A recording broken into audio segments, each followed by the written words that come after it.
Welcome back to STL Live. I'm Steve Potter, and we're learning more about Metro Theater Company.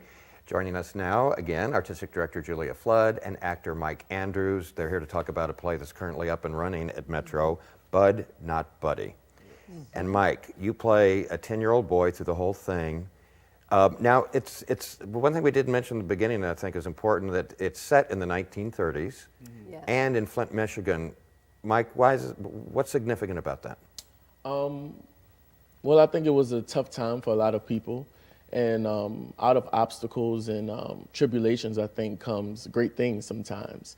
And I think this story does a good job of showing you that no matter what type of tough things you're going through, there's always going to be sunshine on the other side. Yeah, and that's part of the reason that I thought it would be a great story for kids nowadays, or for families, because we live in really stressful times.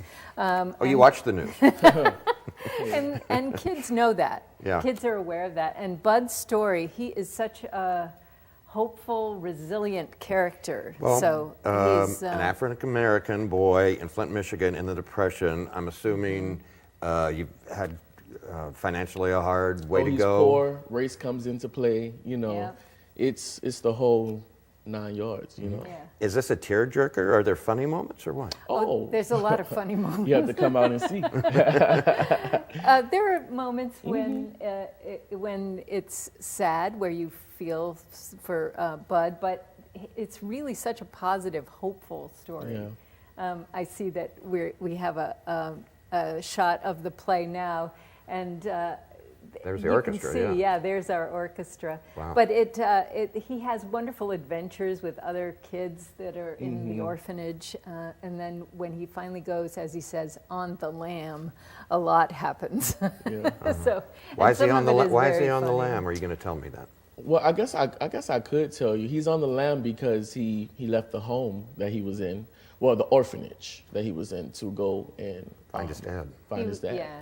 And the he lamb was in is foster care. That was a Right. bad situation. So, Yeah. You know, So we he finally saw a goes. shot of the 14-piece jazz band there. Let's say something about. I had the pleasure of meeting and interviewing Terence Blanchard a few years ago when he was here for his play Champion. yes, at Opera Theater St. Louis. Right, which was a big Yeah. deal. It was the world premiere, wasn't it? As I Yeah, remember. and that was in partnership with Jazz St. Louis too. So Terence Blanchard, if people don't know, he's an icon in the world Yeah. of jazz, and he was here for the opening of your show. How did He that go? was. Oh, it was so wonderful. He was great. I sat next to him while he was watching the show, and it was like he was a little kid. He was very excited, and he also did something great, which was that we had some young people who in a jazz band who are from Riverview Gardens, and he did a master class with them.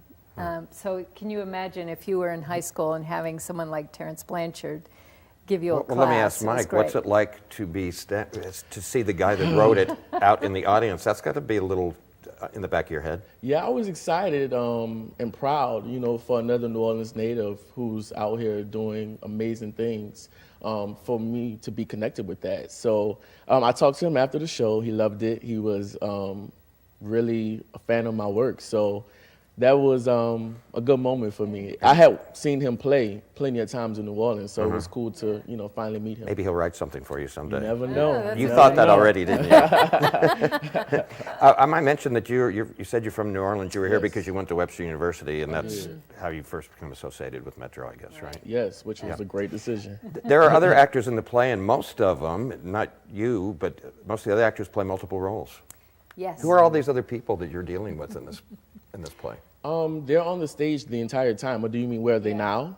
Or on? You mean the ensemble? During the show, yeah. Oh yeah, they're on the stage the entire time. Oh, no kidding. As well as the band. Yeah. So I'm narrating for a great deal of it. And But it's interesting too because the book is first-person narration, but the playwright Kristen Greenidge wrote the script part, and she has switched things around, and she also switches voices. We're out of time, but how Okay. come we don't call you Buddy? because Buddy is a dog's name and a bud is a flower to be. Okay. Full of possibility. Well, we're learning more. We got to go see the show for Oh, sure. yes. Thanks so Yes. much for being here. It's a Thank pleasure. you. Appreciate it. Metro Theater Company and Jazz St. Louis present Bud, Not Buddy. That's showing February 4th through February 25th at the Grandel Theater, which is at 3610 Grandel Square. And if you'd like more information, visit metroplays.org. And for tickets, visit Metrotix, that's Tix.com. There's more STL Live right after this, so stay with us.